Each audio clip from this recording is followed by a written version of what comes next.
अब इसके बारे में भी बात करना काफी ज्यादा इंपॉर्टेंट हो चुका है कि क्या नारुतो को फ्यूचर में कोई न्यू फॉर्म मिलेगा। अब लोग तो ये भी थियोराइज कर रहे हैं कि नारुतो को एक गॉड फॉर्म मिलने वाला है, क्योंकि बोरुतो में जैसे जैसे विलन्स आ रहे हैं नारुतो या उनके दोस्तों के करंट पावर लेवल बहुत ज्यादा नीचे है और वो लोग ओत्सुजुकी के आगे बिल्कुल भी टिक नहीं सकते। दैट्स व्हाई मैं ये कह सकता हूँ कि यस, नारुतो को एक नया फॉर्म मिलेगा और हो सकता है वो एक गॉड फॉर्म हो। इसी के बारे में हम इस वीडियो में बात करने वाले हैं। और हाँ, मैं आपको एक बहुत ही इंपॉर्टेंट बात बताने जा रहा हूँ। इस वीडियो में बोरुतो के मांगा के स्पॉयलर्स होंगे। तो बोरुतो चैप्टर 75 में हमें फाइनली ओत्सुजुकी गॉड को रिवील कर दिया गया, जिसका नाम था शीबे। अब शीबे एक मल्टीवर्सल लेवल बीइंग है, मतलब ये उन सारे विलन्स में से सबसे ज्यादा पावरफुल एंड सबसे ज्यादा खतरनाक होगा। और हाँ, हम ये कैसे भूल सकते हैं कि बोरुतो के लेटेस्ट चैप्टर्स में अब फाइनली हम टाइम स्किप के काफी ज्यादा क्लोज पहुंच चुके हैं। मतलब कि कावाकी ने अपने सेंजुत्सु का यूज करके हिनाटा एंड नारुतो को एक ऐसे डायमेंशन में छोड़ दिया है जहां पर टाइम का कोई वैल्यू नहीं है और अब वो फाइनली बोरुतो के पीछे जा रहा है। और हमने शायद पहले एपिसोड में ये देखा था कि कावाकी ने ये कहा था, मैं तुम्हें भी वहीं भेजने वाला हूँ जहां मैंने लॉर्ड होकागे को भेजा था। इसका मतलब यही है कि वो बोरुतो को मारेगा नहीं, बेसिकली वो बोरुतो को उसी जगह पे भेज देगा अपने सेंजुत्सु का यूज करके, जहां से नारुतो ने हिनाटा को भेजा है। अब दिस सिंपली मींस कि कावाकी इन सब से अकेले फाइट करेगा। अब इन सब से मेरा मतलब है अभी के टाइम पे जो थ्रेट हमें दिखाई दे रहा है वो है कोड एंड एडा, बट फ्यूचर में शायद शीबे भी अपीयर हो सकता है। अब देखिए, इससे पहले कि मैं ये बात करूं कि नारुतो को कैसे और क्यों और कौन सा गॉड फॉर्म मिल सकता है फ्यूचर में, आपको ये जानना पड़ेगा कि ओत्सुजुकी है क्या। अब बेसिकली नारुतो के टाइम पे बहुत पहले अर्थ पे दो एजेंट्स भेजे गए थे, कागुया एंड इशिकी। इन दोनों का सिर्फ एक ही काम था, अर्थ से एक चाकरा फ्रूट को हार्वेस्ट करना। अब ये चाकरा फ्रूट क्या होता है? वेल, अगर कोई भी ओत्सुजुकी चाकरा फ्रूट खाएगा तो उसके अंदर गॉड लाइक पावर्स आ जाएंगे और किसी भी ओत्सुजुकी को बहुत ही ज्यादा पावरफुल बनने के लिए ये चाकरा फ्रूट बार बार खाते रहना पड़ेगा। और शीबे बहुत ही ज्यादा लंबे टाइम से यही चीज कर रहा है। वो डिफरेंट डिफरेंट प्लेनेट में जाता है, वहां पे एक चाकरा फ्रूट हार्वेस्ट करता है उस पूरे प्लेनेट की लाइफ फोर्स का यूज करके और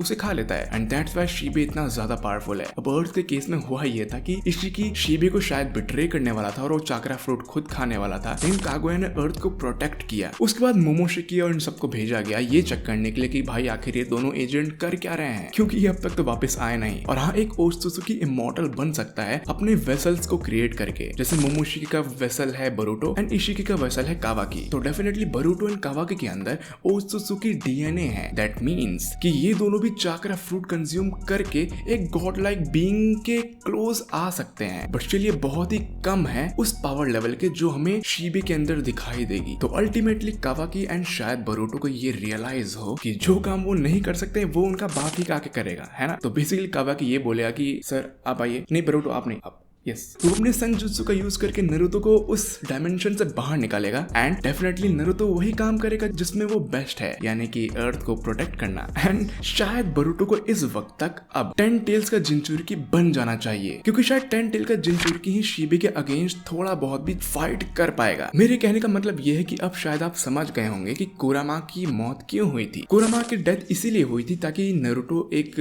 एम्प्टी जिंचुरिकी बन जाए और उसके और शायद फ्यूचर में वो 10 टेल का जिंचुरिकी बन पाए, और 10 टेल का जिंचुरिकी बनने से वो सिंपली शीबे के अगेंस्ट खड़ा हो पाएगा। और हम ये कैसे भूल सकते हैं कि नारुतो आसुरा का एक इनकारनेशन है, वो 10 टेल जिंचुरिकी के ऊपर सेज मोड भी यूज कर सकता है। दैट मींस कि वो सही में काफी ज्यादा पावरफुल हो जाएगा। और क्या पता ऐसा कुछ भी हो जैसे कि कुरामा ने बैरियन मोड किया था, क्या पता 10 टेल का भी कुछ ऐसा मोड हो जिससे वो डेफिनेटली शीबे को हरा सकता है। वेल गाइस, आपका इस थ्योरी के बारे में क्या कहना है एंड आप क्या सोचते हैं कि क्या नारुतो को कोई गॉड फॉर्म मिलना भी चाहिए या फिर नहीं, खाली बोरुतो को ही फाइट करना चाहिए? वेल, आप अपने थॉट्स मुझे नीचे कमेंट सेक्शन में बता सकते हैं ताकि मैं उनका रिप्लाई करूं। एंड यप, मैं आपको मिलता हूं अपने किसी नेक्स्ट वीडियो में, तब तक के लिए गुड लक।